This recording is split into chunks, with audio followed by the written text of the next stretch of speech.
Sure, go ahead. Okay, welcome back, everyone. We are now going to resume our class as a afternoon session. Now we have to pick up where we left. We are now going to explain about depression. There are three major causes for depression, as far as I can understand. The first one is physical, such as a chronic physical disease, such as cancer and other kind of the very depressive physical conditions. This is one cause. Another cause is one's physical life conditions, such as poverty, frustrations, um, bad situation, which are persistent. Third one is mostly mental cause, where the body and both the living conditions, the conditions of life are always interconnected. If we are living through very pleasant, happy situations, we are happy. If we are living through bad situations, such as a unhappy marriage, unhappy workplace with a very demanding, stressful supervisor, boss, and co-workers, and the work situations. If we have some tragic loss of the loved ones or one's business ventures, all these can lead to depression. So briefly, stressful situations which are persistent in a person's life are one of the causes of the depression. When depression happens, they don't come immediately. They just come slowly, bit by bit, piece by piece, and gaining momentum later on. Sometimes depression can be compared to the amber covered with the peaceful looking ash. From the external visual observation level, we don't see the flame. We don't see the burning charcoal. We just only see the ash. No more flame, no more smoke. But inside, there is slow burning amber. This is how the depression happens. A person's mind slowly burns. There's no emotional outburst. There is the process of suppression over one's own unhappy condition. This is where the depression starts. One start losing the sleep, one start losing appetite, one start losing interest in life, one start losing things in life which one used to be enjoyable. So then depression arises. So depressions are a big challenge. Medicine alone cannot. Medicine, other modern contemporary method alone is not enough to overcome depression. In order to handle depression, one need to have clear understanding of one's own mind, how the mind is very brittle, very fragile, and very much easily irritated by those kind of conditions. If a bad persistent conditions happen all the time in a person's life, this is where the depression start. In order to overcome this, we must prepare. Especially, we must prepare our mind and our understanding toward life and our attitudes toward life, our attitude toward fellow human beings such as family members, friends, co-workers, and the way of life. The way of life is not always smooth. And also that we cannot expect everyone to behave in the way we like. Family members, friends and co-workers. They have their own mind, their own views, their own mentalities. They always will act based on their views and emotions. If you're trying to view everyone and everything from one's own perspective, based on one's own wish and expectation, then everything comes on a collision course. Then bad situation comes up. So we have to have a broad understanding toward life, toward everyone, toward everything in life. Sometimes there are things under our control. Sometimes there are things beyond our control. Sometimes there are people who are nice. Sometimes there are bad guys. Even the body itself is like betray us. How the body betray us? You may be very surprised and shocked to hear that. Our body is the best we can do. We're trying to take care of our body in every way, every day. We feed, we dress, we cleanse, we try to make sure that we are comfortable in many ways. Despite the one's own best effort to take care of this body sometimes happen against our wish, out of blue. We have the headache, back pain, we have the problems with our physical bodily condition, our body breakdown, and then we have the serious health problem. Now, this is how our body betrays. We're trying to look youthful and pretty, but the body has its own natural system, its own biological course. There's nothing we can maintain complete control over the body. We can take shower, we can cleanse, we can dress up, we can do whatever we want. But the body, regarding the body's nature and natural cycle, there are things we cannot do. This is how the things happen, such as the terminal illness and chronic pain, chronic health conditions.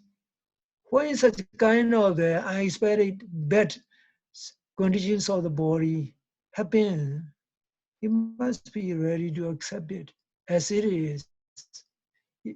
We need to go to see doctor. We need to take care of our physical health. We need to take medication. But even this, even if we try our best, the body will not follow our wish. It has its own limitation, its own natural course. Life is also the same thing. Once we have such a broad understanding of our physical life and our conditions of daily life, and also toward our people, our friends and family, we can accept it. We can have the very enlightened attitudes.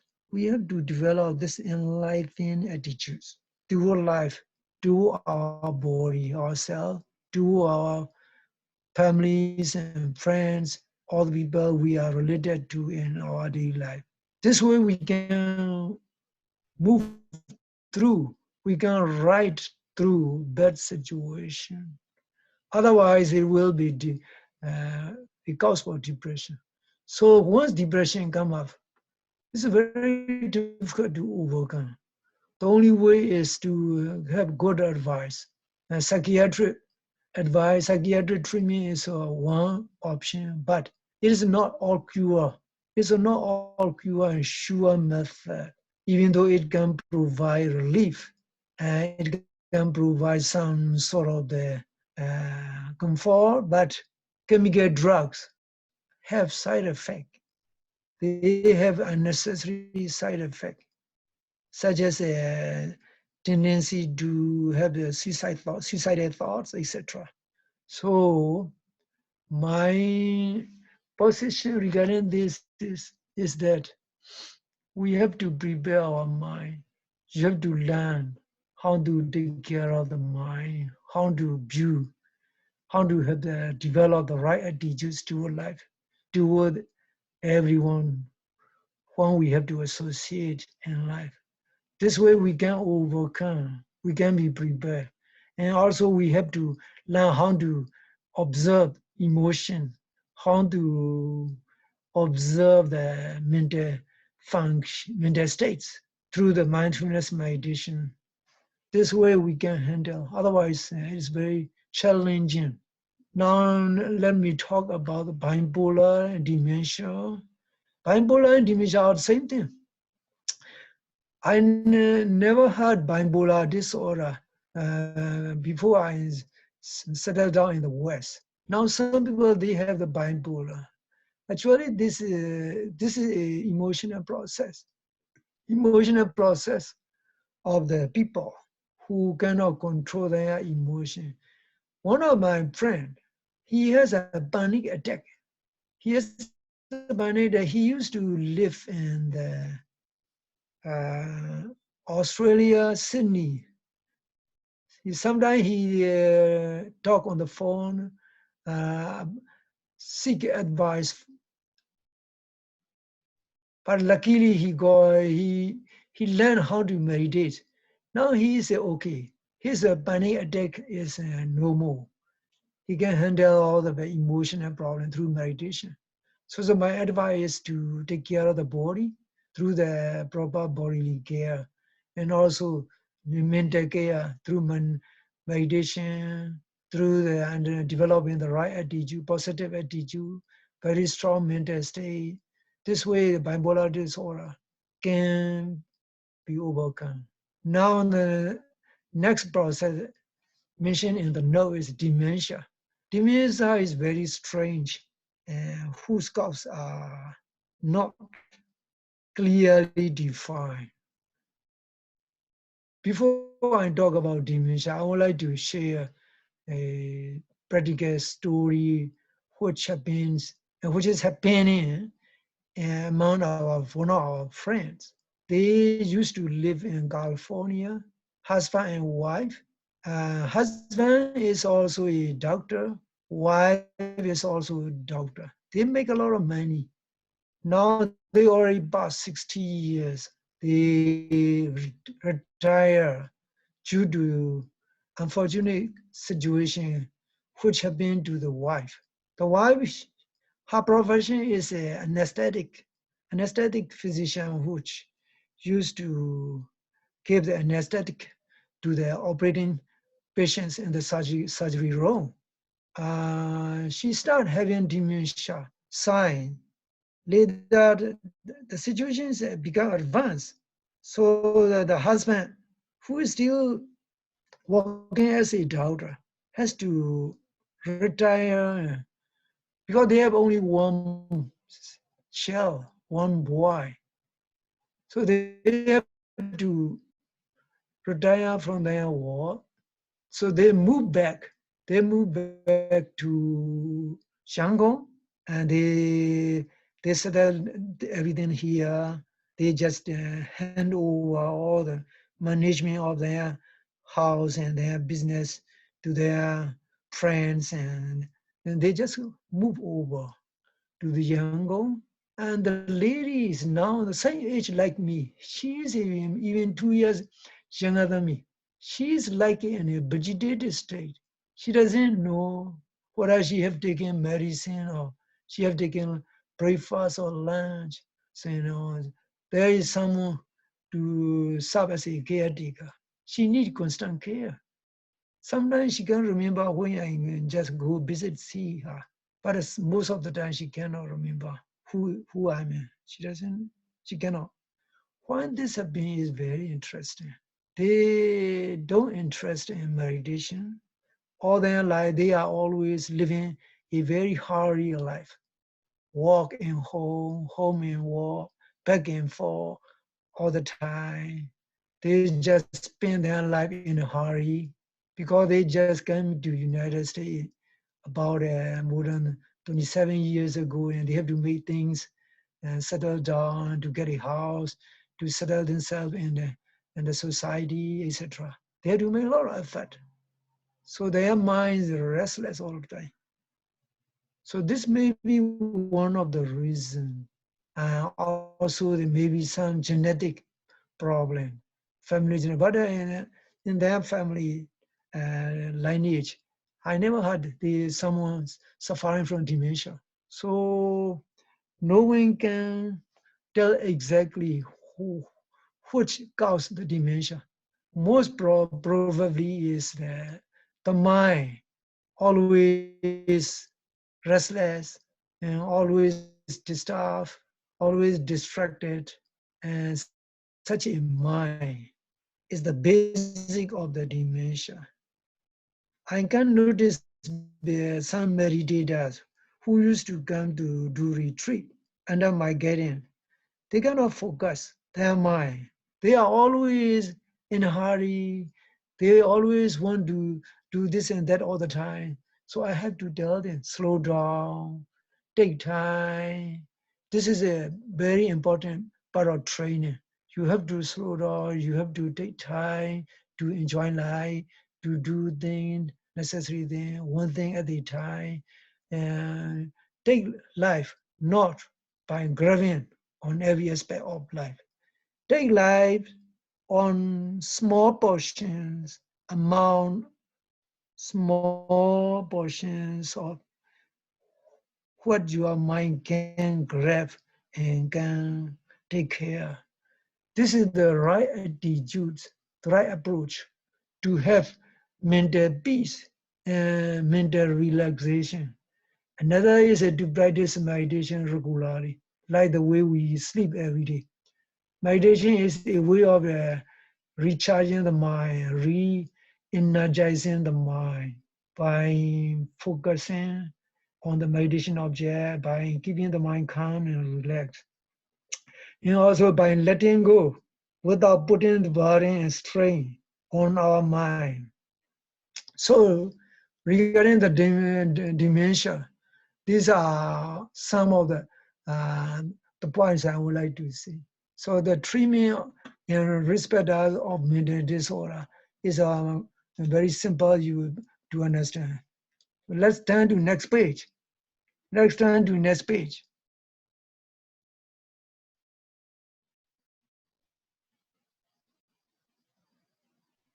Okay, next chapter, worry and fear. Okay, this is also very much related to the first the previous chapter we talked. Worry and fear, anxiety. A lot of people they used to be worried. In today's time, situation is much more worse due to coronavirus. A lot of business shuttered, shuttled down. A lot of business shut off. They cannot make any more money. Business fail now. We see a lot of bankruptcy and jobless people, terrible and so terrible. This is a very much un, unprecedented in the history of the war. Coronavirus brings a lot of bad situation for the family, rich and poor, and big and small. Even the individual person is no exception. Everybody is suffering. When this kind of suffering happens, there are a lot of attendant problems which can follow. When a person lost his job, he has to worry about the payments for the mortgage, payment for the monthly rent, and also daily food. These are really big challenge. This is the one very heavy price we have to pay for living this life. Every life is a struggle. That's what Buddha said. What Buddha says is very clear. Every life is a struggle. Every life, even the animal, they have to make struggle to survive, let alone human beings. This is the way life is. When we came out of the mother's womb, in the process of birth, we have to come out of the mother's womb. And once we are out of the mother's womb, we are completely vulnerable. No protection. No protection in terms of the clothes, in terms of the good shelter, in terms of a house, in terms of the daily food. This is the life. This is the way life is. It is very precarious. When we are living life, we have to know the life's condition. Regarding this, I have got the note what is mentioned in the Buddhist text. Animita mninyatam, michana ida jivida. This is a quote. Here in the world, the life of the mortal is unpredictable and also uncertain. These are the basic elements of life. Knowing these things is not to describe us, but to understand the nature of life, so that we have to prepare ourselves to live these unpredictable and uncertain conditions. Only after understanding this, we have to develop the right attitude, right understanding, and the right practical preparation. Physically we have to struggle, mentally we have to challenge, we have to develop the wisdom.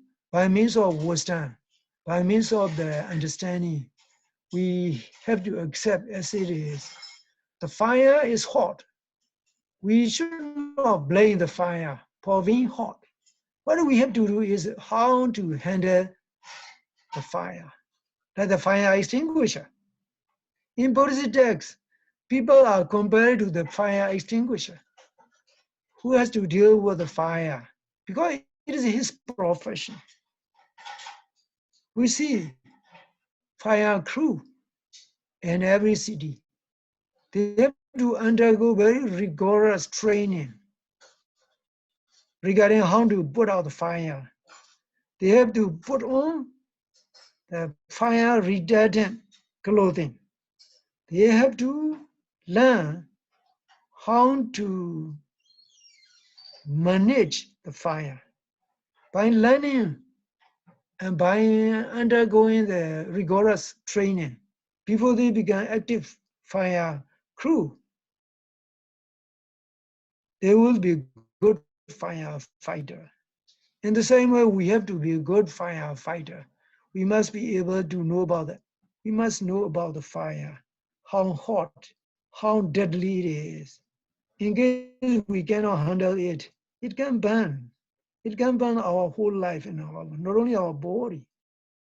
In the same way, the conditions of life are like the fire, sometimes hot, sometimes cold. In order to clearly understand, in order to have a more relevant understanding, Buddha mentioned the 8 worldly conditions of life. Once you know that, as you will be, okay, we can handle by means of knowledge, by means of necessary resource, by means of necessary preparation and training, Okay, now let's study the eight worldly condition. Next, eight worldly conditions. These eight worldly conditions are the way of life. In the original discourse of the Buddha, it is very profound. It is very profound, profoundly mentioned about how these eight worldly conditions affect everyone. Everyone is subject to these eight worldly conditions, regardless of where you born, regardless of what kind of social status you have. Even if a person was born in the jungle among forest dwelling mountain tribes, they have to face struggle. They have to struggle. For a person who was born in the city of New York into a big mansion, a wealthy family, he also will be subjected to these five worldly conditions. A poor man also will be subjected to these five worldly conditions, this way of life. No one can escape. Billionaires and millionaires and poor persons and very famous person, anonymous persons, regardless of who we are and we are, we have to face all these five conditions. The five conditions mentioned by the Buddha are very simple: gain and loss. In Pali, it's called lava and alava. Lava means getting what you want. Alava, not getting what you want. This is called the lava, alava. But in English, it is gain and loss. And second pair of the way of things is yaso, ayaso. Yaso means fame and friend. Ayaso, lack of fame or loss of fame and loss of friend. Because the term yasa has two meanings. One is the dignity and the faith. The other is friend and family member. Sometimes you will have families and friends surrounding you. Sometimes they will forsake you for some reason. And this is the way life is. So this is the second pair of life, the way life is. And then the third pair is called the Nenda and Pasansa. Nenda means getting blame, and Pasansa getting praise, blame and praise. This is also the way of life. And the last pair is Sukha Dukkha. In Pali, much better. Pleasure and pain is a little bit different and not complete. Sukha means things that will make your life peaceful and happy and livable. That's what's called Sukha. Pali word Sukha is something to interpret as something too easy to accept, easy to live through. Sukh means easy, Kha means accept. Even though we interpret it as happiness or pleasure, the real Pali word means different. Su means well, Ka means to accept. Something we can accept well. We can accept good things, no problem. Dukkha, opposite of it. Now here translation is pain. Actually, do is difficult. Ka means to accept. Something which is very difficult to accept. Pain, suffering, unhappiness, things we don't like, etc. All these pair, sukha and dukkha, happiness and unhappiness, all together, all these aids are the way of life. No one can escape. These eight conditions are like the waves of the ocean. Every ocean has the waves. The only difference is big wave and small waves. In the same way, everybody's life, not only everybody, every human being, also every creature, living being, such as dogs and animal, all the animal, they also have to undergo this kind of a condition. No one can escape. No one can escape.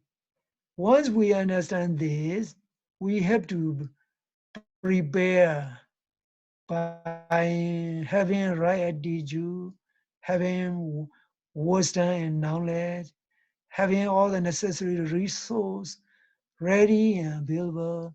If there are no resources available, we must try to find the option, alternative choice, and so that we can overcome, we can deal with all the all these good and bad situations of life. And this way we can overcome worry and we can overcome fear.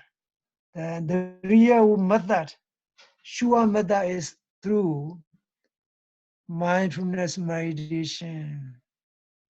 This does not mean even when you are faced with a big challenge, you must meditate. I don't mean that. Meditation, you have to use it as an option, alternative source of help. Even though it is necessary to get a job, to get an employee, to find a source of income, and source of support and material resource to support and take care of this material life. We are living this life with our physical body on physical life. We are also living through our spirit on this spiritual life. So we have to view life on two plane and two dimension. Physical life through this body, spiritual life through our mind. For physical life, we need physical things such as house, money, food, and also the, friends to keep company. And for spiritual life, we need to have spiritual nourishment, and spiritual vitamins. Only by having such kind of clear understanding, we will be able to challenge conditions of life, to move over, to move beyond worry and fear. Okay, may you be able to overcome worry and fear.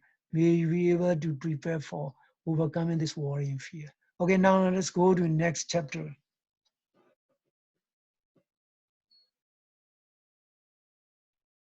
Okay, this one is where this chapter 13 is very interesting.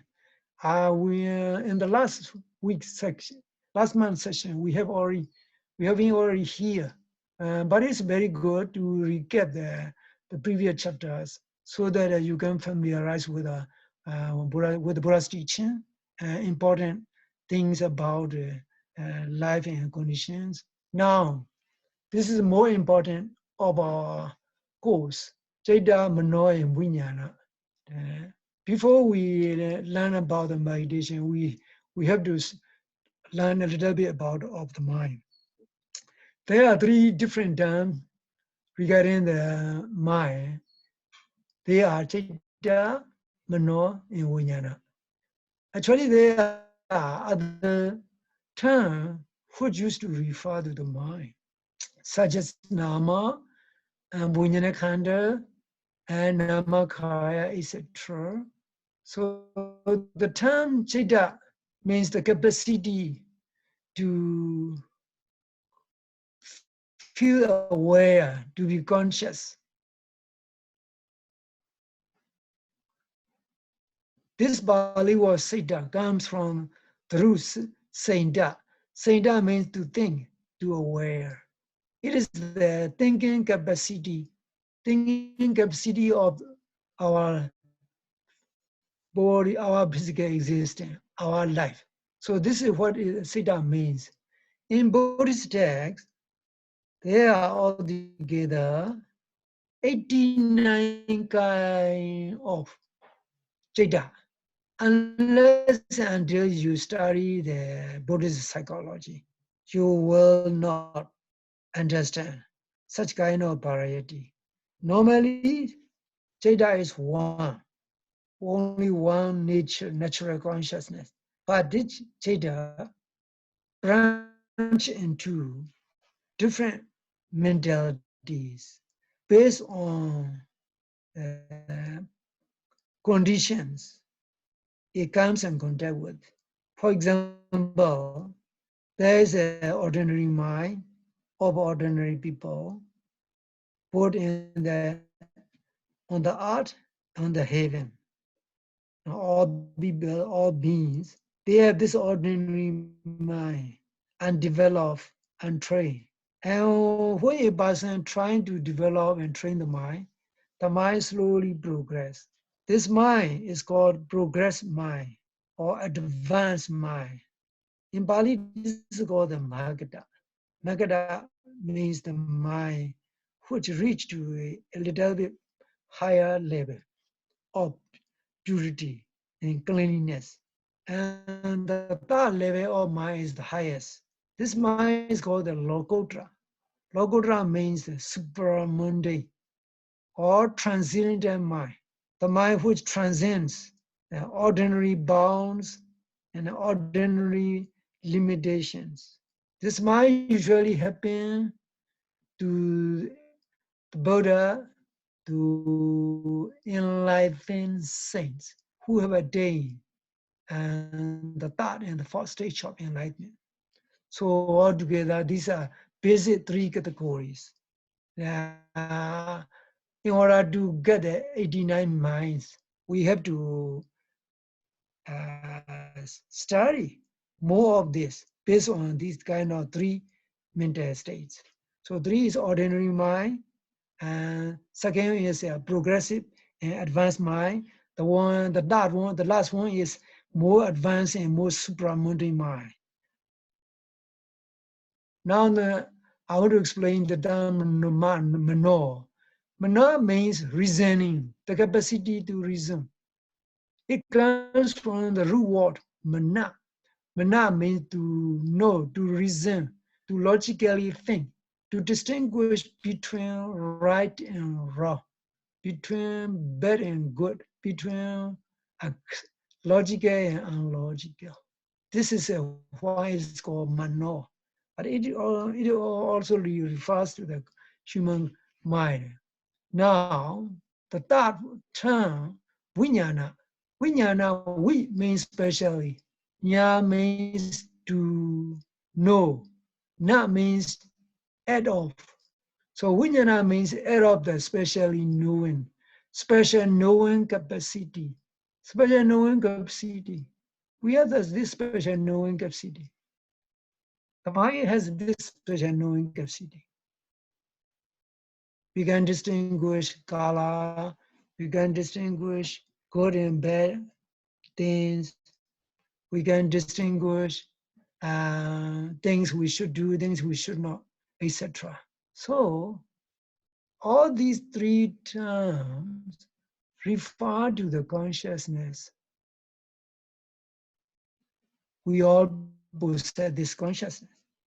Human consciousness is very wonderful. The most wonderful asset, the most wonderful potential for everyone. If people can harness the power of the mind, it can bring a lot of benefits, good benefits. If we leave the mind and train and develop, it can cause many problems. It can create many problems, so much suffering. So the mind is chief, predominant factor in making life livable, in making life unlivable. If we know the characteristic of the mind, we will be prepared. We will be in the right direction. Okay, now next page. Next page, okay, 58. So the mind has, the following are the major characteristics of the mind. You see in the notes. It has no material form. This is very simple and very clear. Period. In the mind, there's no European, there's no European body, no Asian body. The mind is the mind. It has the same characteristic. There is no specific delineation to distinguish from all human beings. So this immaterial energy called the mind is always active and always manipulative in a person's life. This is the first characteristic. And the second one, it arises and passes very quickly. And there's no measurement method how fast the mind is. In Buddhist text, it's clearly mentioned. To quote a few words said by the Buddha, Lahu parivuddha midam bhikkhve siddha yavan chira na sukra upamapi gato. Disciple, this consciousness is so vast that there is no way to use any kind of comparison. There's no system, no method to measure the speed of mind. You all understand the speed of light, the speed of sound can travel 100,000 of miles in a second. The mind is much more faster, the fastest than the mind, and then the sound and the light. So this is what Buddha said. This is not said by modern day scientists. How one can see the mind's speed, how it arises and passes. For ordinary persons, ordinary people cannot see, except when a committed meditator made real progress in mindfulness meditation, especially when he achieved about a certain specific state called Udyabhya and Sankalpika inside knowledge state. He starts seeing the mind so fast, moving, rising and passing quickly. Sometimes there are things which are difficult to explain in meditation, especially in progressive stage of meditation. Some meditators, they see their body, physical, molecular cell, the minutest part of the material cell of the body. They can start seeing those kind of minute particles inside the body, how they crumble down in a rapid succession. They start seeing this like the whole body is like a mess of the sands. All the grains of the sands falling down from a basket, a woven basket with a bamboo. You see that if you put the sand, all the sand fall down through the cracks. In the same way, a meditator in advanced progressive stage of meditation, he starts seeing with a very deep inside knowledge all the physical cell inside the body. are crumbling in a rapid succession all over the body. Unbelievable experience. It's very difficult to believe, difficult to accept for ordinary people. So inside knowledge is very powerful. When a person makes sufficient progress in the mindfulness vipassana meditation, they can start see even the physical units of the smallest body units of this body arising, passing so quickly. And then in the case of the mind, how it arises and passes. The moment a thought arises, just next thought process of mindfulness, mindful awareness, mindful observation, observe it and it gone quickly, leaving no trace, leaving no trace. It can, it can be seen very clearly with such a very sharp, deep, penetrating inside knowledge. Normally, we cannot see.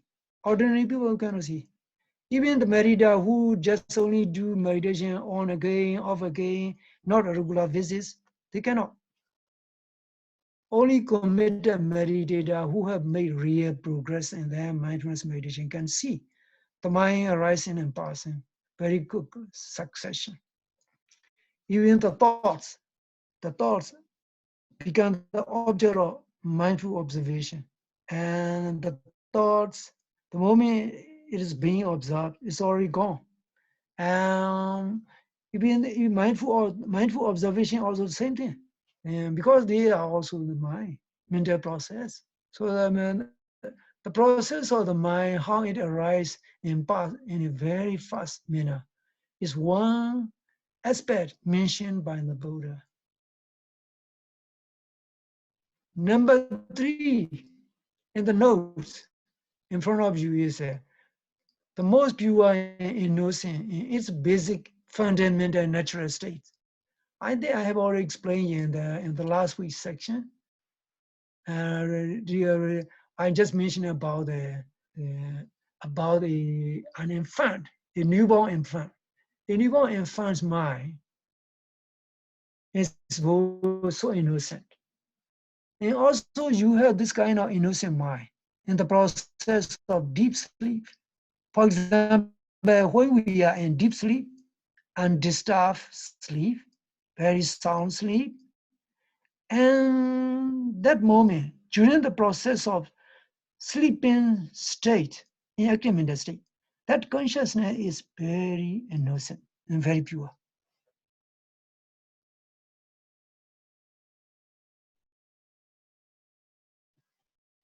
So basically, consciousness is pure.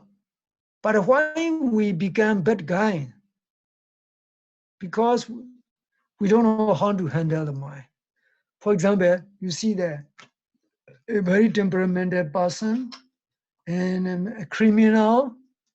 A criminal has this mind. In the moment of deep sleep, the mind of criminal is also innocent. But once he wake up, he start thinking about how to rob, how to get easy money, how to commit crime. But in his view, he doesn't have any kind of concept of bad and evil or wrong. He just only want to satisfy his mind, his desire. So he became a bad guy, a criminal person. Everything is just only a matter of management. The mind makes criminal, the mind makes saints, the mind makes wonderful scientists or the wonderful philosopher. The mind makes very disgusting dictators. So everything is a question of mental management. When we are able to manage our mind, and we can behave properly in a very sane and reasonable manner. If we lack control or if we lack mental management, we behave in a crazy manner.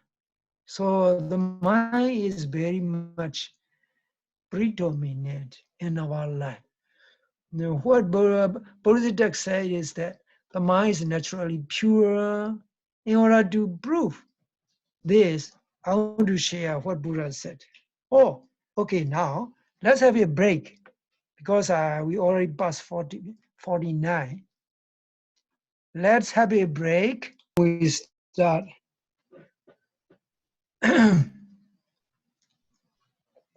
Now, let's resume our class. In number 3 characteristic of the mind, I mentioned about how the mind is pure basically. It can even have the bright sparkle natures. It has a bright sparkle nature. You can see wonderful bright sparkle of the mind when a meditator made sufficient real progress.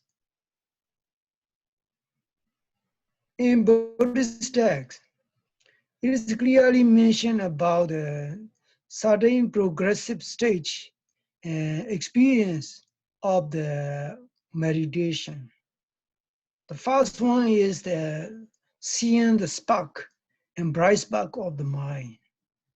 It is said in the Buddhist text, Obaso, Piti, Pasadi, Dimakho, Sabakho, Sukhanyana, Upathana, Upekhaja, Nikanti, Chedis. Altogether, 10 kind of experience a meditator has to go through.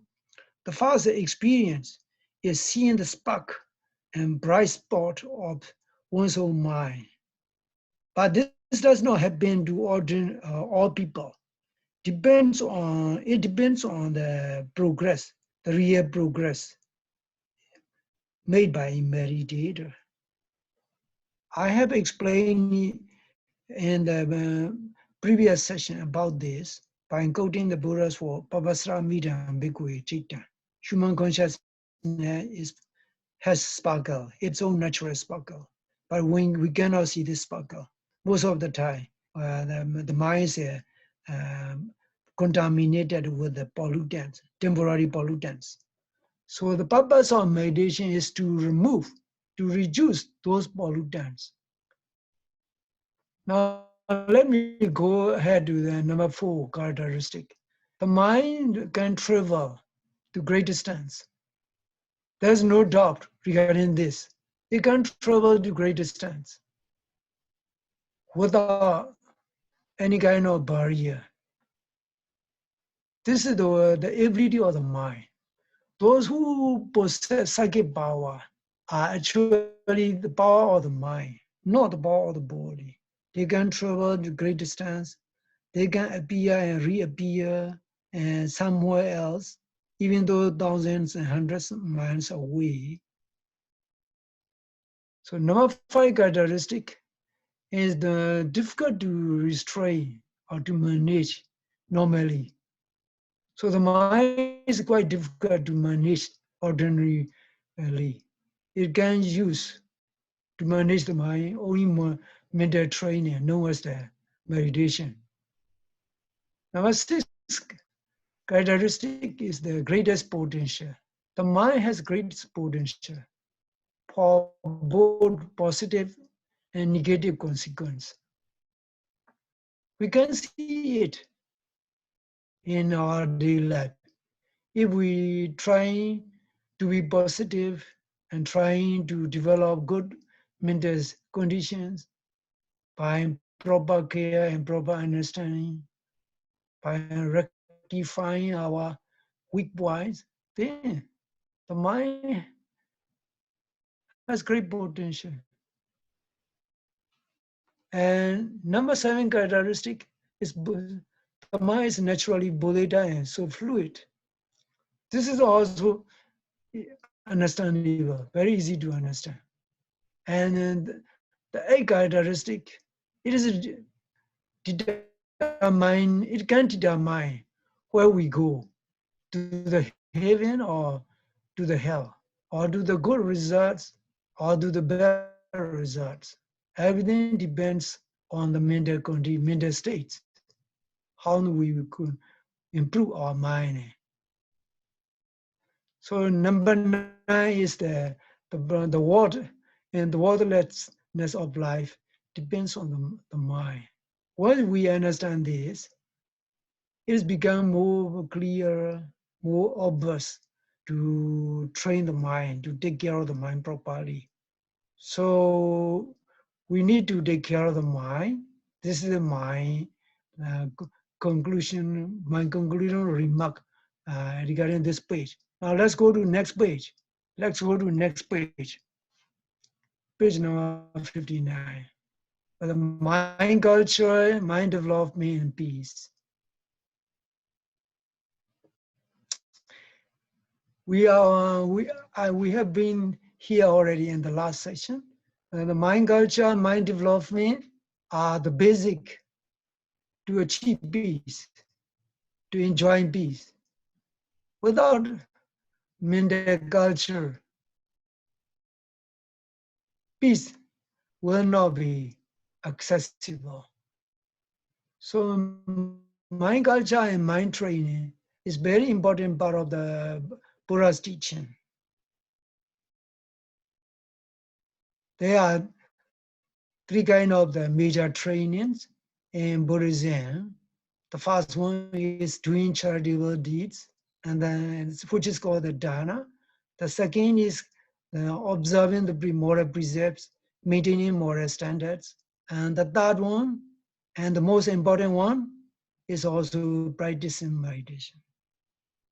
All these are interdependent, interrelated. They help each other. The first one, charity, is easy to do. Everybody can do it.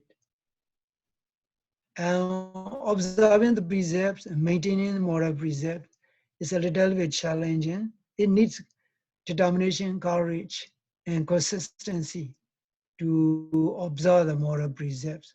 And the third one, practice of meditation, is more challenging. It needs to commit strong commitment and strong determination to progress one's mind, to manage one's own mind. Regarding the benefit and the importance of the meditation, Buddha has said in the note, you see, Nam Bhikkhu Inyan Eka Dhammam Samanupasami. Disciple, I see nothing else. Yan Evam Adandam Hado Nataya Samudri, which can lead to greater harm as an untamed mind. Yatidam Bhikkhu Satan. Jaitam Bhikkhu Abba Adanda Mahado Nataya Samudri. Untamed mind can lead to greater harm to oneself and others. Buddha's words are very simple, but they have very big meaning and far-reaching effect. We can see this in everyday life. Having big problem and having good problem, all these, having good, having bad situation depends on the management of the mind. The mind is the leading cause of all the criminal action. And the mind is leading cause where people continue to suffer from a tragedy. We need to manage the mind. We need to be able to develop this mental management skill. So I have already explained this on the previous section, the importance of the mind. There's no reason to stress much further. So let's turn to next page. Turn to next page, 60. Okay.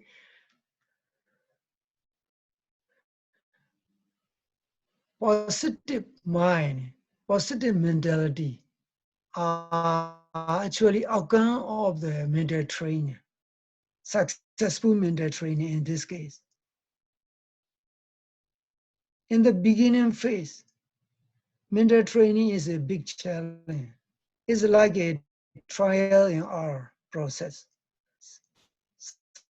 Sometimes we fail, sometimes we succeed, sometimes we enjoy our meditation, sometimes we cannot.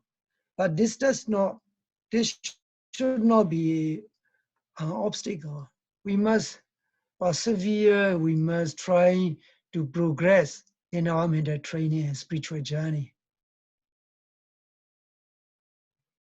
If we follow the right ways and methods of mental development, we can surely benefit. We can surely receive the good benefits out of the mental training. There are two kind of meditation method. And this page is recently added in this note for the benefit of the students. And the ways and the methods of mental development, according to Buddha's teaching, are twofold. One is called the samatha, and the other is called the vipassana. In Buddhist style, it's clearly mentioned about these two approaches. Dweme Bhikkhve, let me quote, Dweme Bhikkhve Dhamma, Katame Dwe, Samatha cha Vipassana cha. Amongst there are two trainings of the mind. One is called the samatha, and second is called vipassana. Both are beneficial. Now let's study about these. For the first one is samatha. Samatha is a Pali word. It's a combination of two words, smart and ta. Smart means to come. Ta means an act of. So altogether, an act of calming the mind. Act of calming the mind is a physical expression using our daily language. Actually, calming the mind. How to calm it? The mind has no physical form. If your body is hot, as you can get uh, cool temperature by getting air cons on, by turning on your air conditioner, or by taking shelter under the shade of something. But when the mind is agitated, how to calm it? Because the mind has no physical form. Now, practical aspect of this samatha meditation. In order to calm the mind needs an object. The mind needs an object. What kind of object? In such a critical time all over the world, who are living under the scare of the coronavirus, people are confined to their home. Even though they want to get out enjoying their life, enjoy outdoors, they cannot. So the mind needs something to keep it occupied.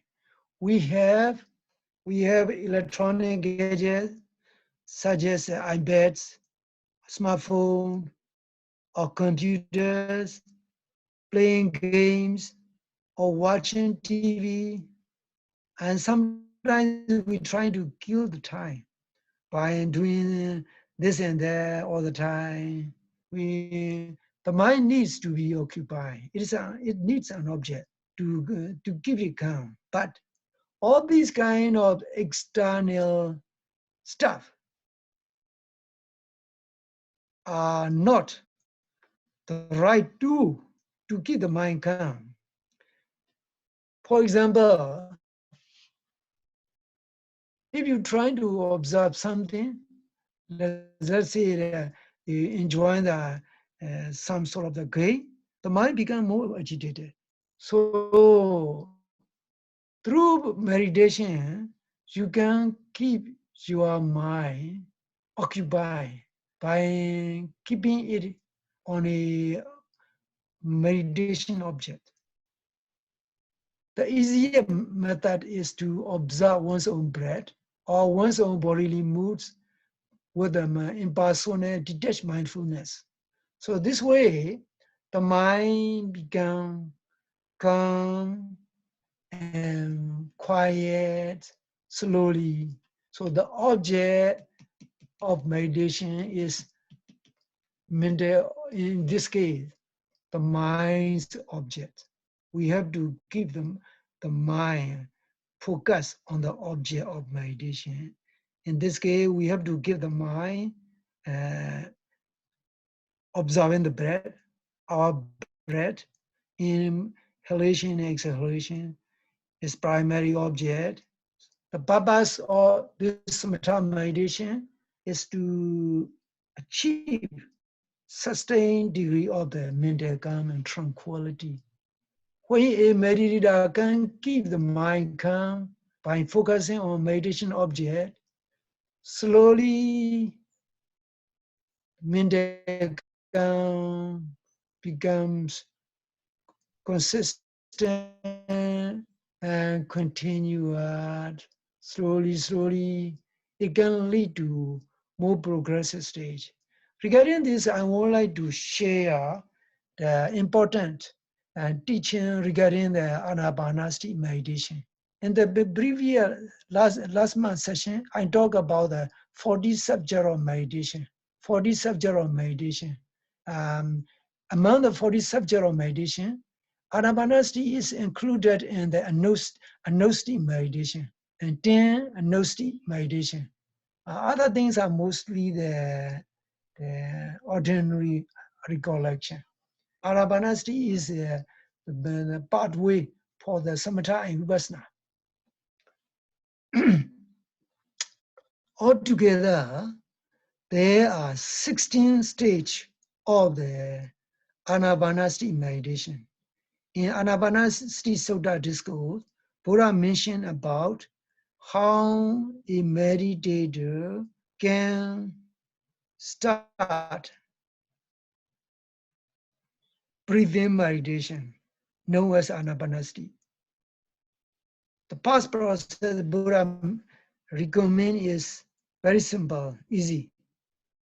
The first step, now let me quote, Satowa asasati, Satowa pasasati, Satowa, be mindful.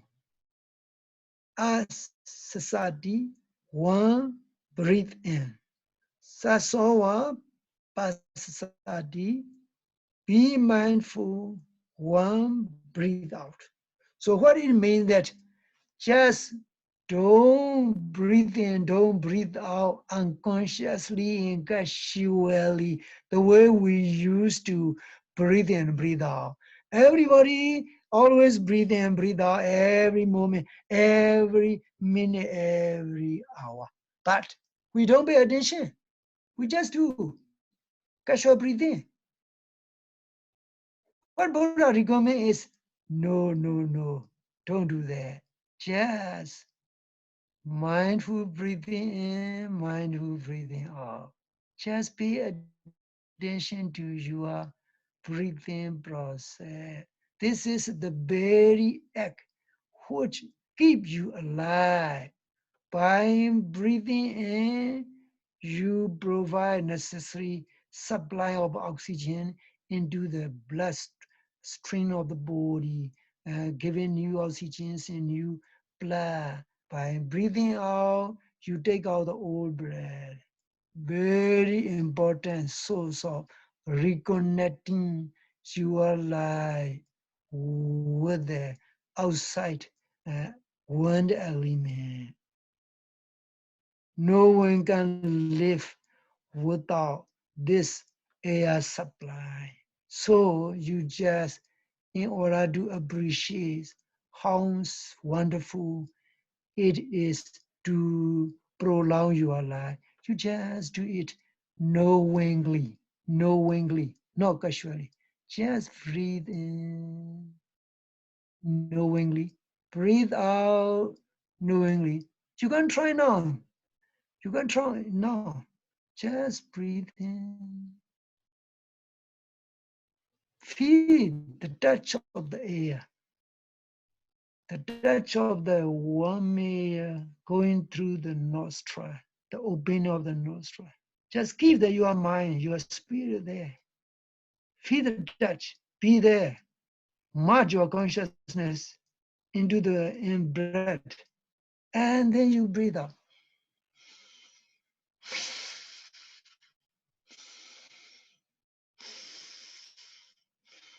You breathe in. Knowingly breathe in. Don't casually. Knowingly breathe out. Just breathe in, breathe out with a complete awareness. Keeping your mind on the opening nostril, opening tip of the nostril. Feel the touch. Let your spirit move along with the air. Or if you don't want to move along, just feel the touch. Let your mind be like a doorkeeper, a security guard of a millionaire's house. You don't need to bother with those people going on the street. You don't need to bother with the people already inside the home. Your duty is to check the people that which pass through the gate. In the same way, just observe this in-breath and out-breath. Let your consciousness be the guardian, security guard, focusing on the tip of the nostril. Feel the touch. Beware of it. Let your mind stay there. Let your mind occupy with this kind of observation. Try it for 5 minutes or 10 minutes. If you can keep your mind fully occupying there, being aware of each in and out breath for 15 minutes, you will get 15 minutes peace. You can try this while you are in your home, while you are on the bus, or while you are in the office. If there's nothing urgent to do that, you just take a few minutes time every day. Let's say 5 minutes, 10 minutes, 15 minutes. You will notice how wonderful it is. Even while you are going into your bathroom, while you are sitting on your bathroom, just observe. Keep the mind calm. Don't think this and that. Don't use your smartphone to flip over from one screen to another screen, from one topic to another topic of the Facebook posting.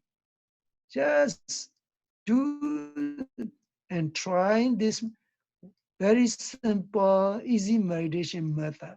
This is the fast technique Buddha said out of the 16 stage of the meditation. This is the most easiest and most simple to do.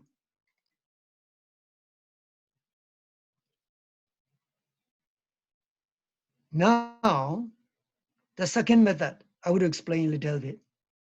Diganwa asasando, digan asasami bhajanali. When a meditator is making long in breath, just be mindful of the whole duration of long in breath. Diganwa basasando, digan basasami di bhajanadi. When a meditator is making a little bit longer exhalation or breathing out process, just be mindful of that whole duration of the breathing out. This instruction is one step further. It's concerned with the duration, the length of time a person breathe in, a person breathe out. So, so what Buddha says, just be aware of the whole duration of the long in breath and long out breath.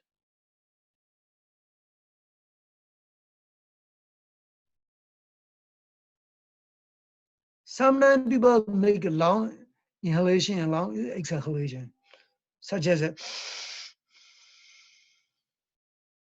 they make long, their inhalation is long one, and exhalation is a long one. It may be a few 2 seconds or 3 seconds. Especially when a person practice meditation and forced inhalation and exhalation, it's more noticeable. If a person makes just a casual breathe in, that in-breath and out-breath is mostly very short. So in this second method, Buddha encourage to be aware of the long duration of the inhalation and exhalation. It's maybe a little bit complex, but still easy.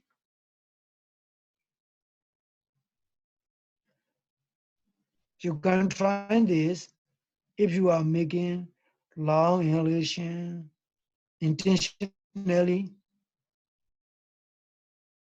You hold your breath after inhalation, and then you exhale it.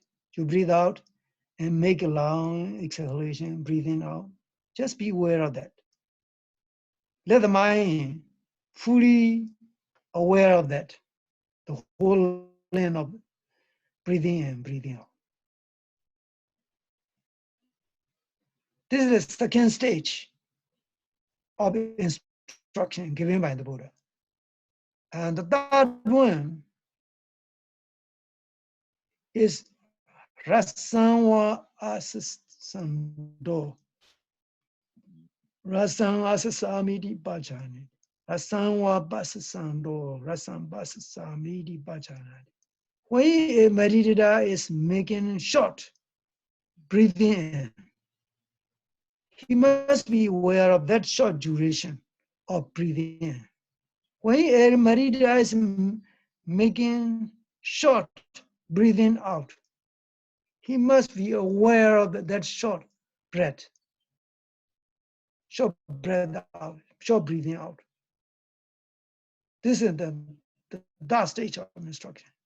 So this is usually concerned with the duration, the short duration of breathing in, the short duration of breathing out.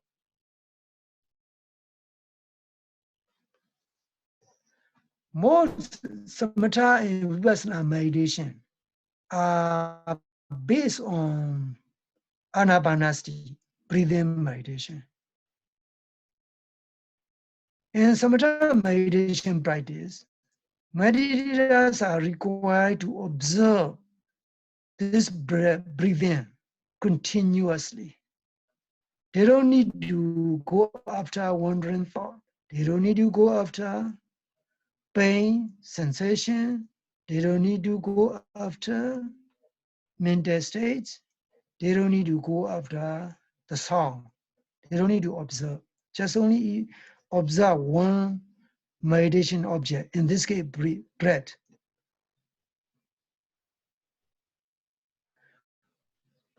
Once they become fully established in this observing of the breath, they will have slowly developed the concentration known as the samadhi. This concentration has different levels.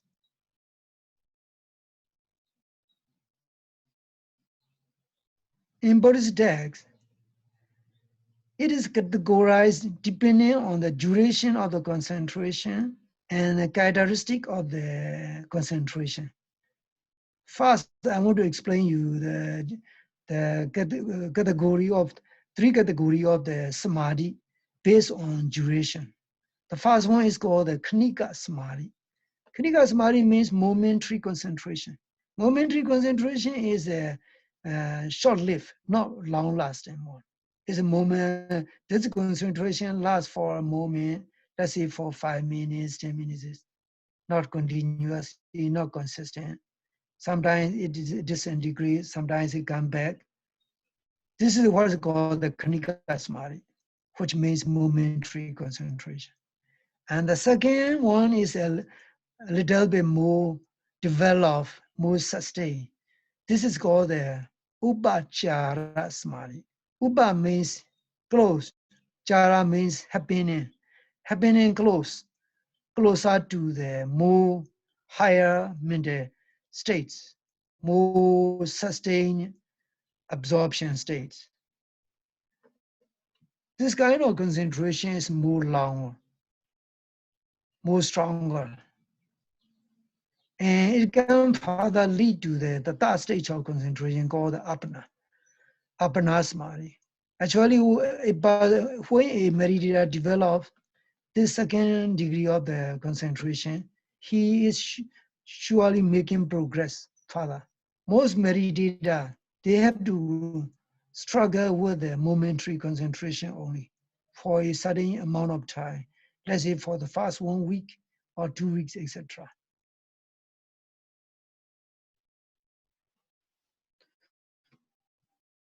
Now let me go back to the method of the anapanasati meditation. I don't want to explain all the 16 methods. I just only want to explain a few relevant, applicable, easy to follow methods only. The first one, just be aware of the in-breath and out-breath. The second method, be mindful of the long duration of in-breath and out-breath. If you make long in-breath, long out-breath. And the third, when you make short in-breath and out-breath, just be aware of that short duration of the in-breathing and out-breathing. So this way, it's much more easy to follow. Now, next process is a more higher, and maybe you will not easily understand what it means. Pasambyanga Sinkaram Asasitamidi Sikti. Pasamyanga Sinkaram Pasistamidi Sikti. This is the fourth process. The fourth process of the anapanasati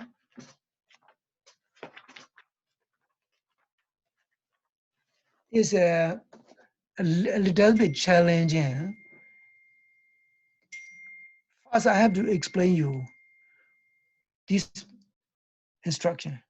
Pasambyang means calming down, by calming. Kaya Sinkaram, the body conditioner. Asasaitami, I will breathe in. I will breathe in by calming down body conditioner process. So quite complex and difficult, but I want to familiarize you with the more advanced state of the anapanasati meditation. So body conditioner, in this case, Pali term is called Kaya Sankara. Kaya means body. Sankara means conditioner. What does it mean by body conditioner, by Pali term Kaya Sankara? Our body is undergoing constant process of conditioning. How? By constant supply of the oxygen, by practical action of breathing. This breathing action itself is body conditioning process.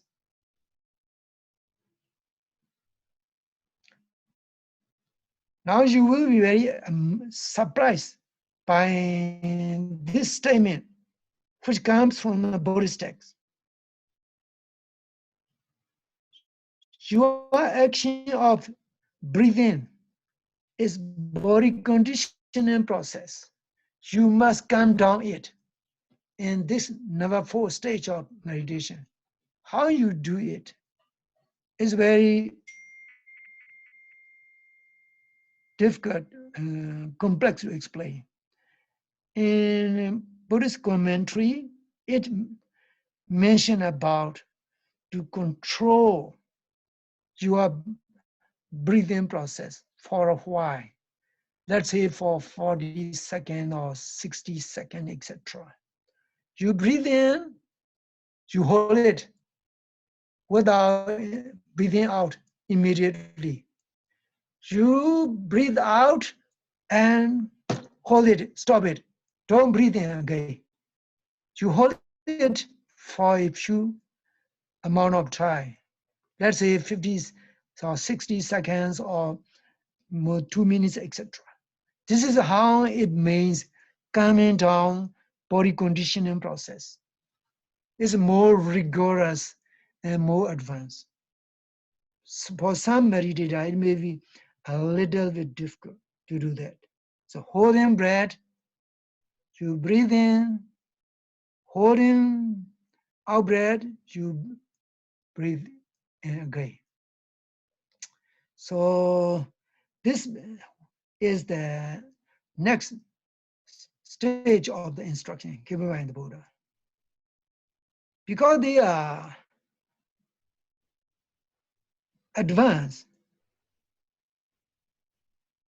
it may looks like a little bit difficult, but you you can possibly do it. Now, number 4 process.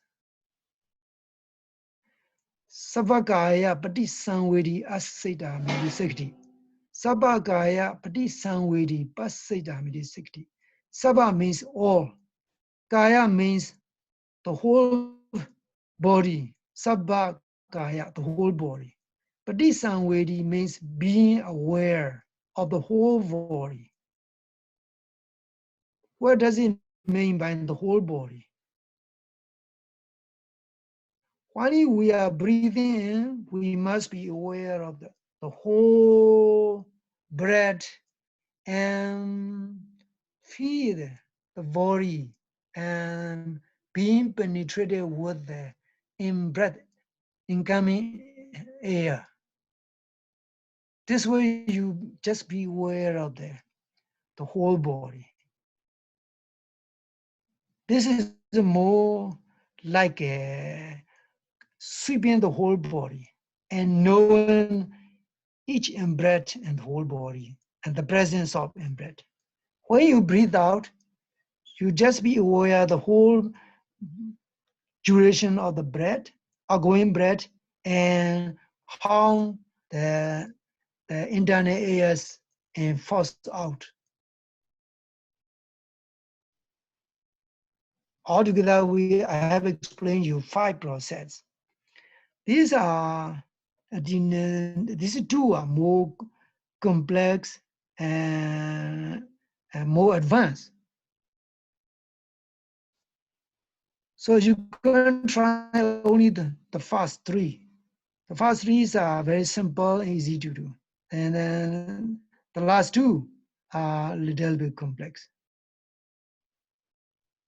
Maybe I will try to explain you further later on, but it may, I don't want to make you to be confused about that. Regarding this, Buddha used an example of the sawyers who are cutting the lumber by use of the saw. But in America nowadays, people have the sawing machine and also the chainsaw, electric chainsaw or engine powered chainsaw. In ancient time, they have to use the handsaw. Handsaws, big handsaw on the both end of the saw, 2 people has to handle, pull, bind down. I think you may have seen this. When the other person is pulling, and next person is have to follow his pull, and then that next person pull the saw, and the other person follow back and forth. When they are cutting a big piece of the wood or timber, they have to focus on the center point. They have to focus on the center point. They don't need to focus which direction the air is, the soil is going, etc. In the same way, when a meditator is practicing meditation, he has to focus on the touching point of the in-breath and out-breath in the first and the second and third meter. This way, the mind become focused, remain stuck on that point of the nostril, feeling the touch, being aware of the touch, being completely merged into the air. This way, concentration is developed. And that process, having a right attitude is also very important. Having right attitude, what kind of right attitude? You have to set aside the notions of I and me. You have to set aside the notion of I'm in John, I'm in Jenny, I'm in Rova, etc. Don't think about all that. I'm in meditating in the Mava, and don't think that way. You just feel detached. Just only the mind, the body coordinating together, synchronizing every process of awareness and breathing. All these physical and mental activities has to be synchronized. Let there be only the mind and the breath, the knowing mind and the breath. This way, you will be able to concentrate. Otherwise, some distraction may arise. So this is one very simple instruction regarding how to go ahead with the meditation. Okay, now let's have a break. Let's have a break. Okay, 15.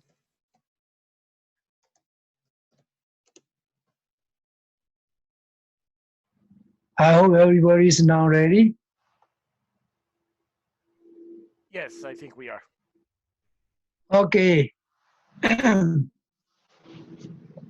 Now let's resume our session.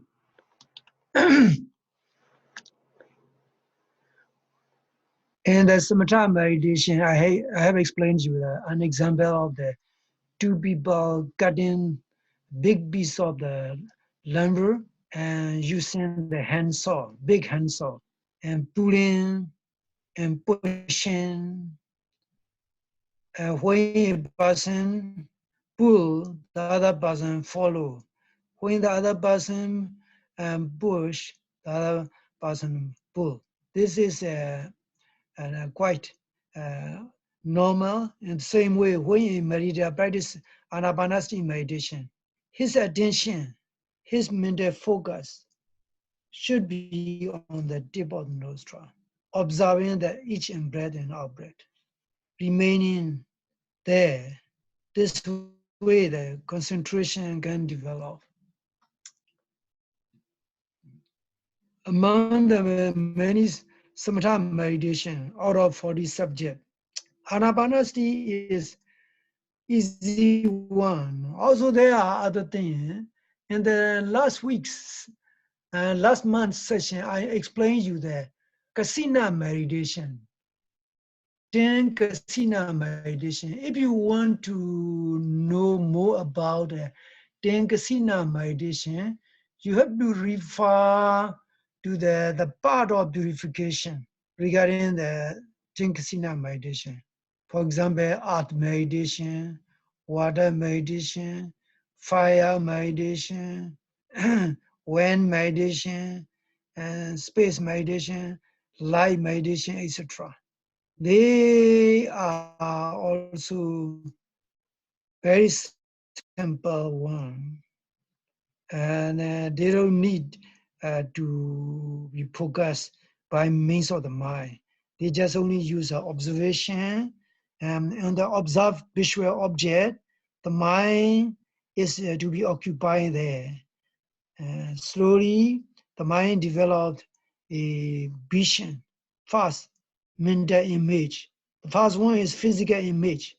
You just need to look through the physical image of the art and then bring that physical image of the art circle into the mind, transform it into the mental image, and maintain that mental image and trying to manipulate that mental image, zooming in, zooming out, and maintaining that mental image of the art circle.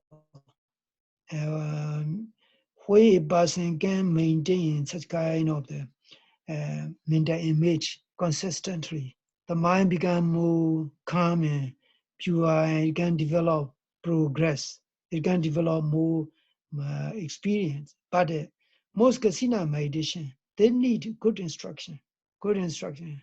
Nowadays, most technique using the casinos are no longer practiced for the beginner only. In the beginning process, to give the mind gun, that's it. They cannot make much progress because there's no uh, good guidance except in the part of purification guidance. Practical guidance is not built from the practically trained teacher. And also the 10 Asubha meditation, I explained in the last month section, they are like short treatment to kick out one's ego. Actually, they are very helpful. Yeah, some of our friends practice this in the cemetery, and sometimes they use the skeletons as of the objects, so they can remind themselves of the nature of the body. And this way they can make some progress in dealing with the ego and desires and defilements. In the idea number C, 10 nosity meditation, I think I have already explained. If you want to get detailed information, please refer to the part of purification book.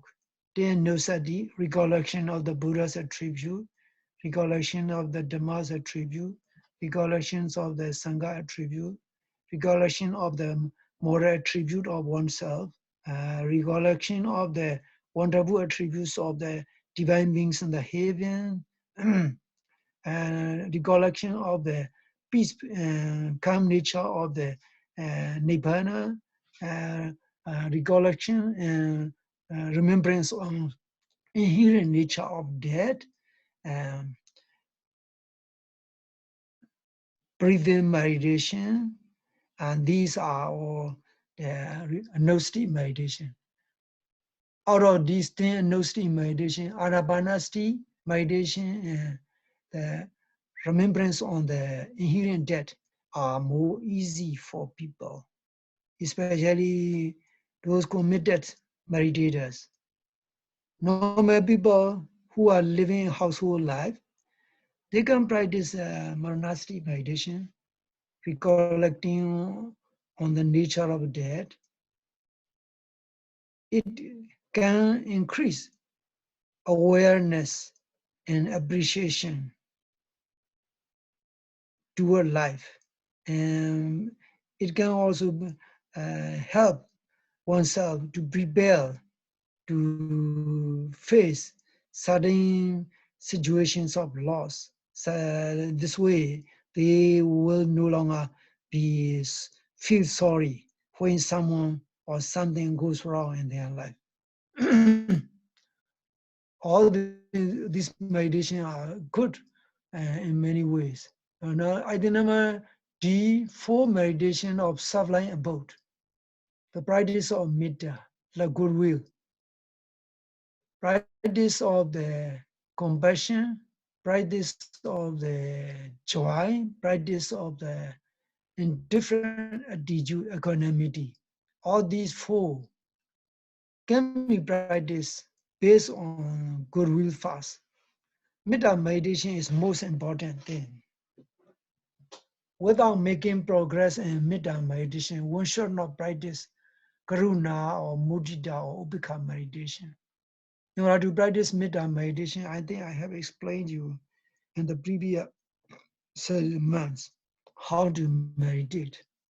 Loving kindness meditation. First, begin with oneself, then transmit that goodwill to other people, such as one's family members and friends, and later on to all living beings living in the east, in the west, in the north, and the south, in the southeast, in the northeast, in the southwest and northwest, on the down below, on the up above in the sky, and altogether 10 directions. It's quite simple and easy to do. If you are interested to practice the loving kindness meditation, please let me know. I can give you the necessary instruction uh, so that you can follow. And this is also very good. You can practice before you go to sleep. Metta meditation really helps you to go to sleep well when you are living in the forest, in the quiet, secluded place. If you practice metta meditation, it's very helpful to keep the mind calm and peaceful without any obstacle. Metta meditation is recommended by the Buddha. Uh, it is all important meditation. There are four meditation which is called sabbatica. Sabbatica means necessary in every situation. They are one, loving kindness meditation, and the second, breathing meditation, and the third is recollection of the Buddha's attribute, and the fourth is remembrance on the inherent nature of the dead. These four meditations are all-purpose meditation. Anyone can practice one of these four meditation. But for most people, there's no side effect. No side effect means that no negative unnecessary consequence for this kind of meditation. So if you practice metta meditation, you will have a radiant face, and people around you will be always show you a very friendly gesture because of your mental power of good metta. If you practice the Buddha Gnostic meditation, recollection of the Buddha's attributes, you will get blessings. You will get blessing means that you have wish, and whatever you want to get or you want to see someone, it will come up very wonderfully. And this is a kind of practical fulfillment of wish called a blessing in daily life. Also, protecting oneself from the harms and dangers by means of the Buddha Gnostic meditation. By means of the Paranasti meditation, one will be always reminded of the eventual nature of every living being. So one will be always prepared. He will never be stricken by the grief or sorrow when he has to face certain situations of loss in a person's life. So monastic is also very good preparation, and also it helps to reduce ego, one's ego and strong attachment to certain people and certain things, such as one's own house, one's own property, one's own money, one's own body, one's own family, one's own friend, etc. We have a lot of attachment to everything and every thing around us. If we reflect on the inherent nature of death, even if for 5 minutes a day, it will help us a lot. We don't need to practice monastic meditation and all the time. We just only need to practice monastic meditation, that awareness meditation, for 5 minutes, once in the morning, once in the evening, etc. Anapanasati meditation is all purpose. It's good for health, it's good for mind, it's also good for daily life. So if you practice these four meditation alternately every day, it will benefit a lot. Now next phase is meditation is called item number E, four immaterial states. This is quite tricky to explain you because the four objects are more advanced mental states. In the last month session, I explained you a little bit about that. The first one is called Agasananja. Agasananja is infinite space. Infinite space, not physical infinite space, the one which we can see with our physical eye. This is a physical space. The, the object of meditation in this poor meditation is a very progressive mental state where the mind remains in a dimension where it remains totally boundless, like the vast boundless space. It's a mental condition, but very progressive. The concentration is so strong in this state. That vast boundless space, which appears in the mind itself, is the object of meditation. So it's quite complex to explain, unless until a person have been there, we will not understand. So the second one is called non-vinyanenza. Vinyana means consciousness. Nenza means infinite consciousness. In this case, infinite consciousness is the very pure progressive mental state, which happens a very calm and peaceful mental state, which happens infinitely. In this case, the mind becomes very subtle, beautiful, thrill. One starts seeing one's own mind as a continual flow, continual flux of the white, very delicate energy. That mental condition is the object of the second meditation. It's quite difficult to explain. So number four and number three is called akinsanya. Akinsa means nothingness. Nya means knowing. It's like there's nothing left, even though one can feel it. And this mental state is called akinsanya, and more advanced than the previous two preceding states. There's no more feeling of the best boundless nature of the mind. There's no more continual flux, but just only awareness, a thin thread of the awareness happening, very delicate, very subtle. This becomes the object of the third arupa meditation. And the fourth is called Niwa Senya Na Senya. Very difficult to interpret. Niwa Senya, neither conscious, na asenya, no unconscious. This is the most subtle state. This is the last state. The last state before a person, enlightened holy say, enter into the complete cessation state. So this fourth mental state is also difficult to explain or to ordinary person. Even I don't completely understand. I just only know it through the commentary explanation. in the Buddhist commentaries.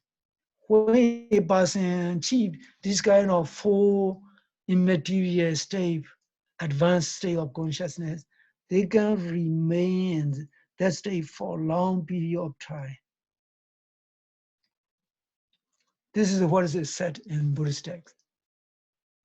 Now, the Adinama F, food, become the object of meditation.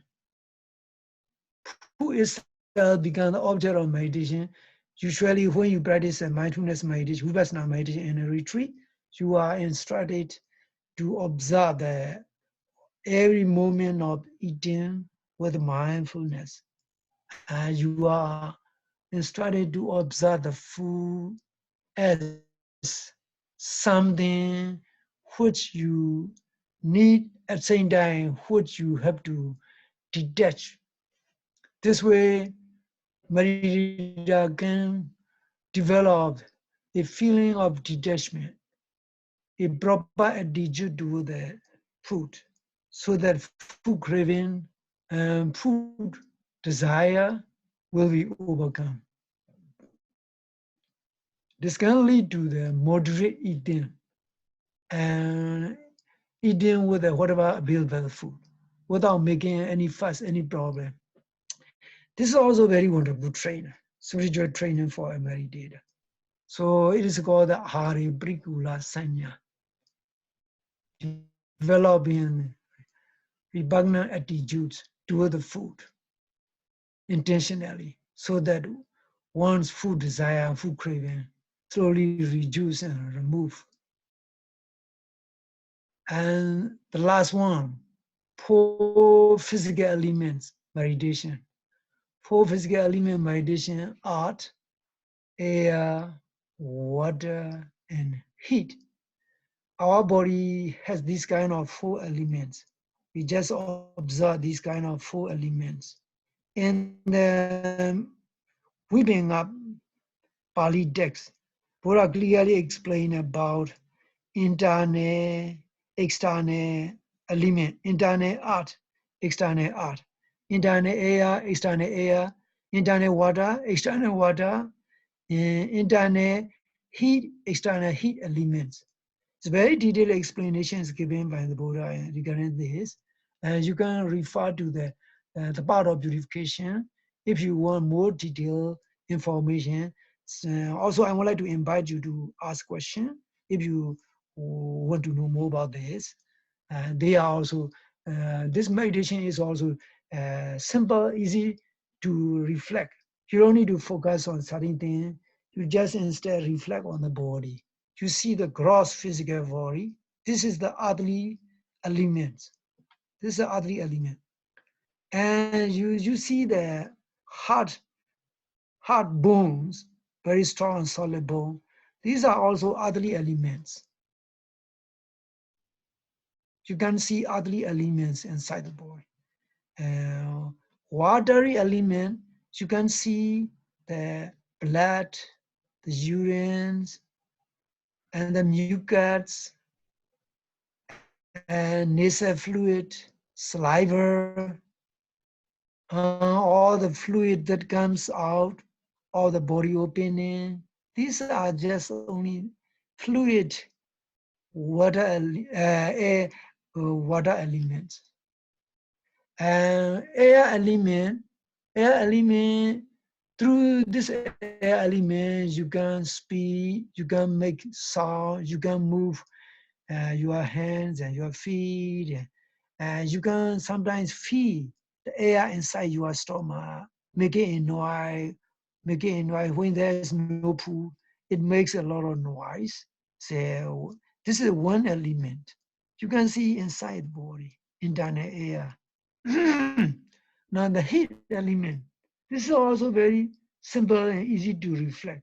You can feel your palm, your body, and your stomach. You feel warm inside the body. There's a heat element.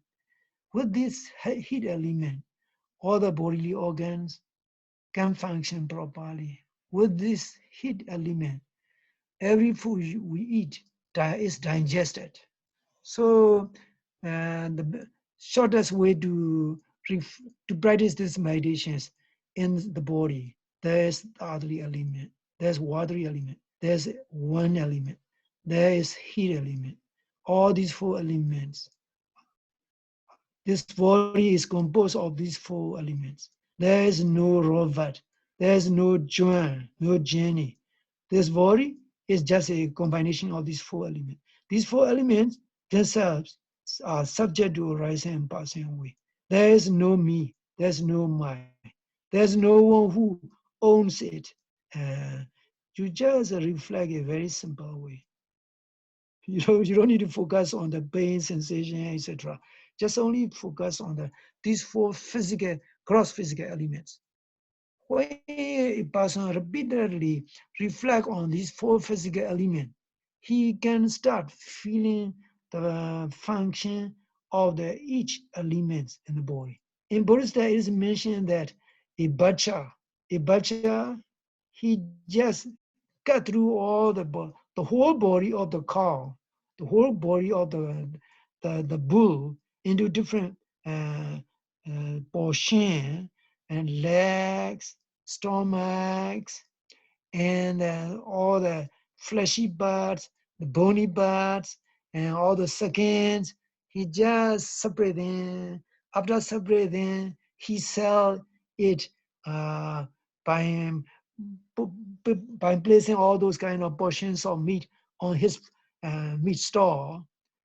What he see is not as a cow, not as a bull, but instead the butcher who is selling the meat, he's just only see this is a tenderloin, this is a T-bone, this is a rib bone, etc. So he no longer see whole uh, whole concept. He just only see partial.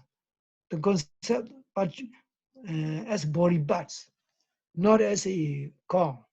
In the same way, when a meditator developed uh, insight knowledge, he starts seeing the body as a combination of the four elements without any mere mind, without any owner, everything being subject to constant arising and passing.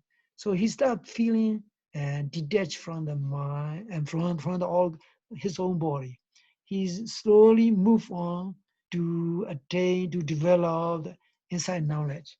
So samatha meditation also helps develop the vipassana meditation, vipassana insight. So they are different approach. In vipassana meditation, it uses four objects.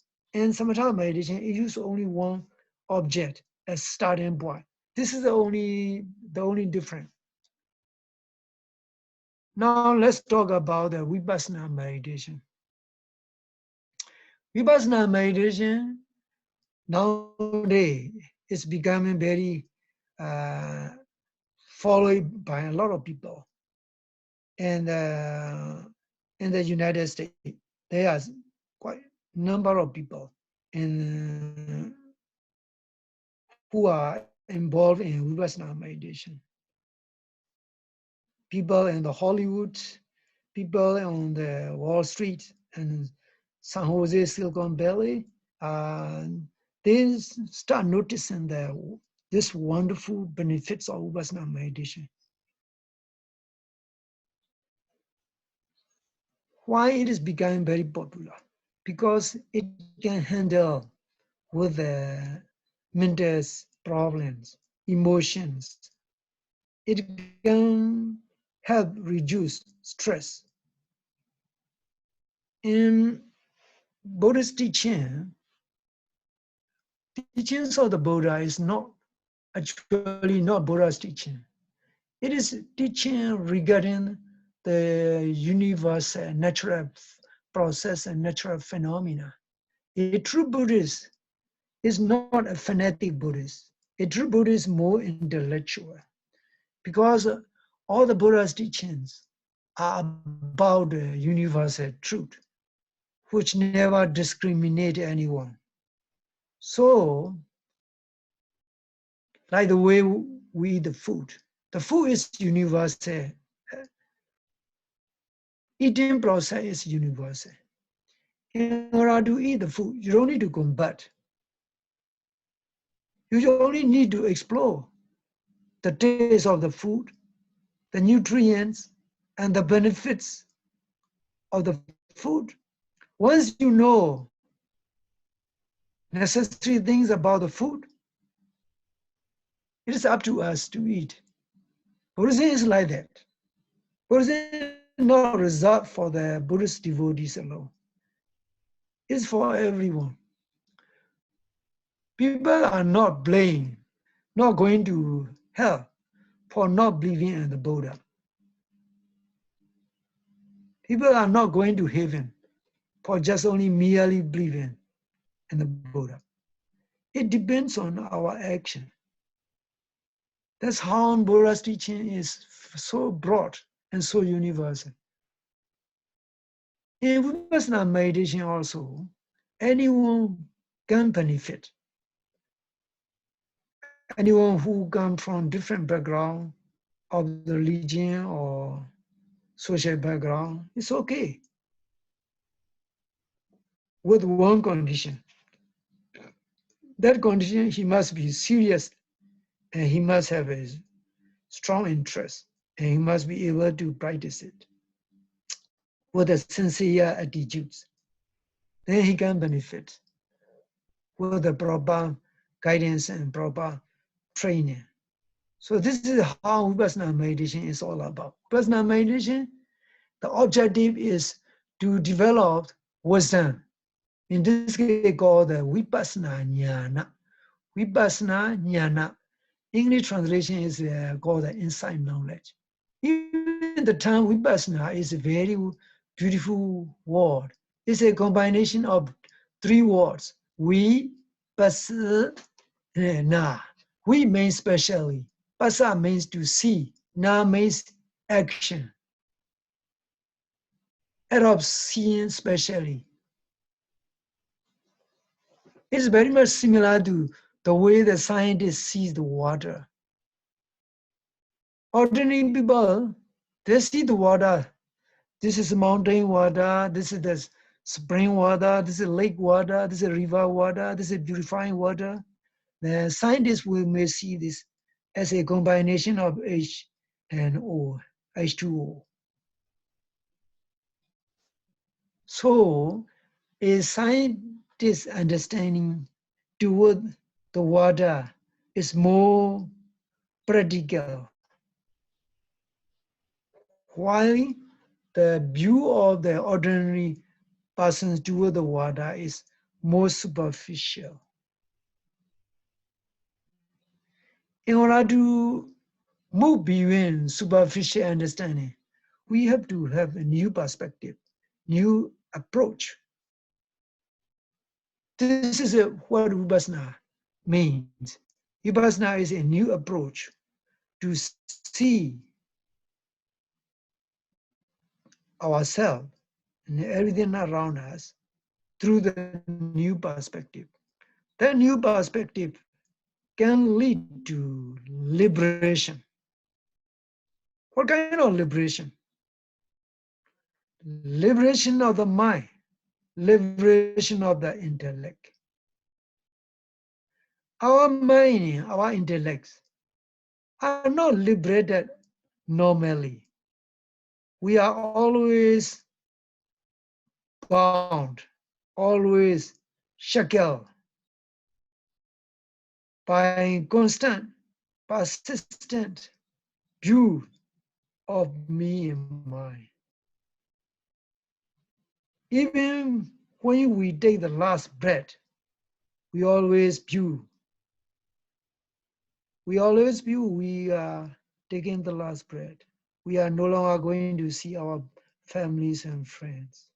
And we feel sad because separation by death on the last moment is so painful.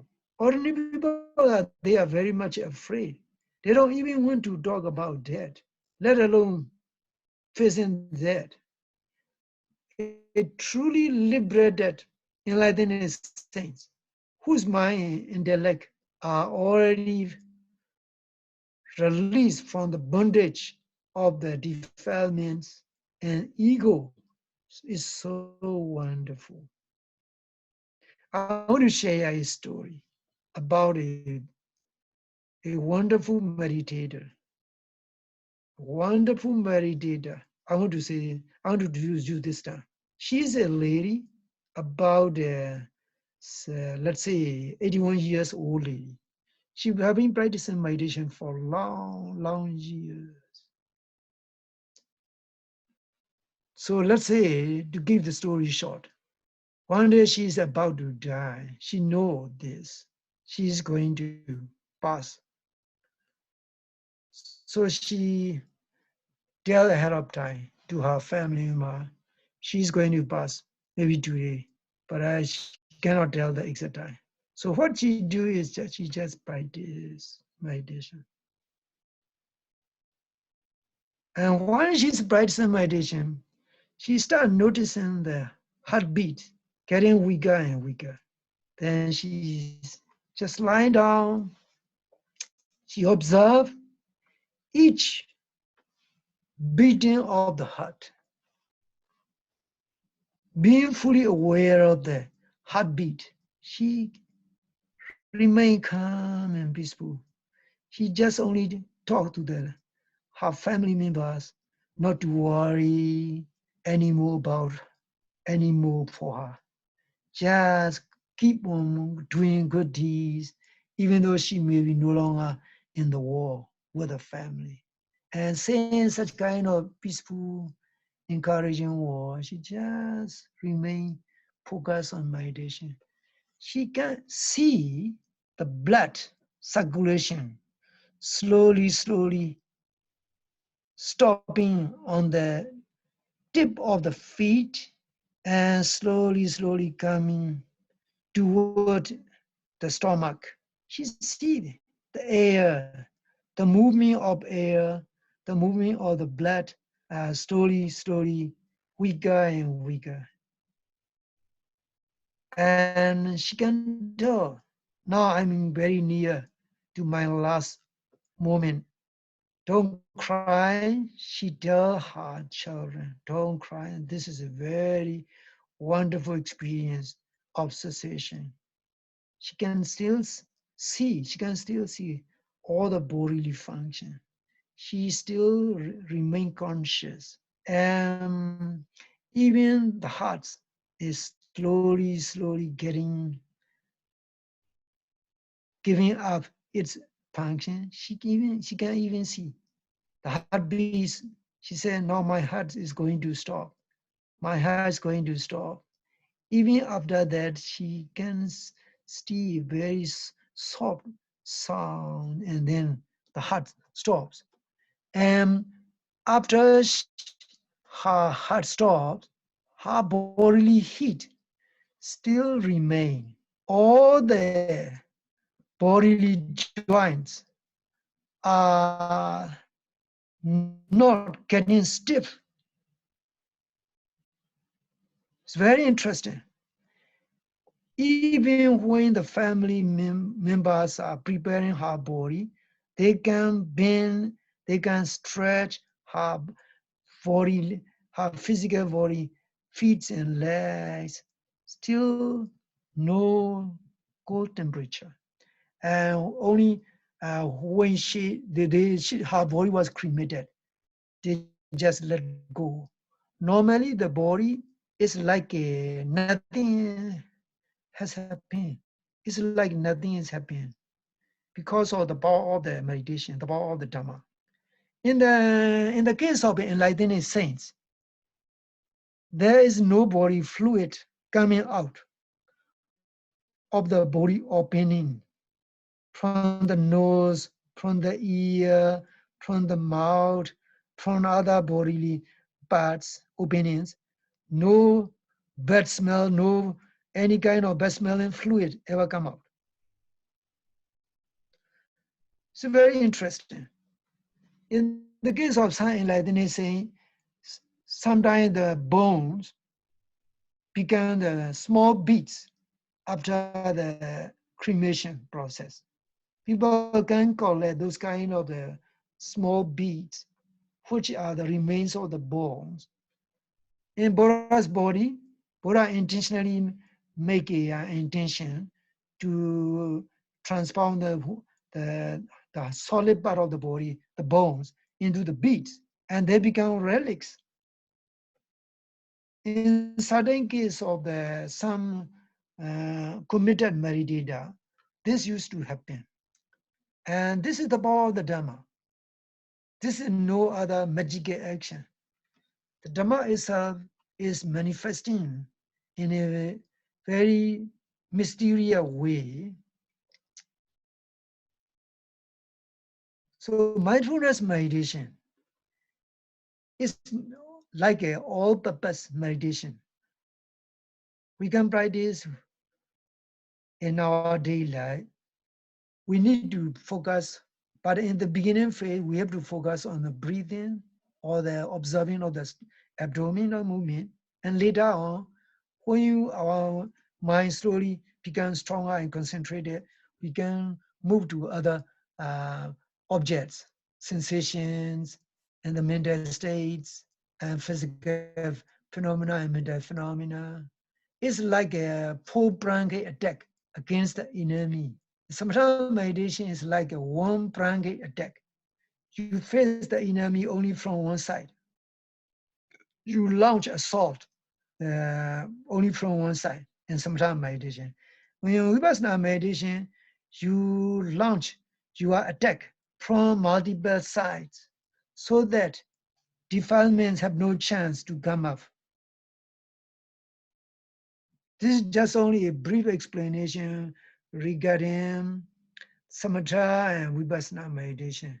And tomorrow, let me continue the vipassana meditation and how you can try in your house, in your home, and once every day, slowly, so that you can progress in vipassana meditation. You can be master of your own mind instead of becoming a slave, a servant of the mind. So Vipassana meditation is very good friend and very good tool and very good companion for us. We should learn so that we can remain calm and peaceful in bad situation and good situation. So may you be able to progress, and through Vipassana meditation, may you be able to try and explore Vipassana meditation. May you get benefits from Vipassana meditation. Now, okay, let's conclude our today's section. Let's continue our course tomorrow. Sayed, is it possible to have you email out either to myself or Venerable Kongyan the method of metta meditation, and then I can distribute it to the rest of you? Yes? Please feel free to ask the question. If you want to ask questions, you can ask, but sometimes the sound may be poor quality sound because the internet connection is not good. No, I was asking if I could get the method of metta meditation emailed to myself or Venerable Kongyan, Okay. and then I can distribute it to the Okay, rest of the okay. class. Okay, okay. Okay, now let's conclude for today's.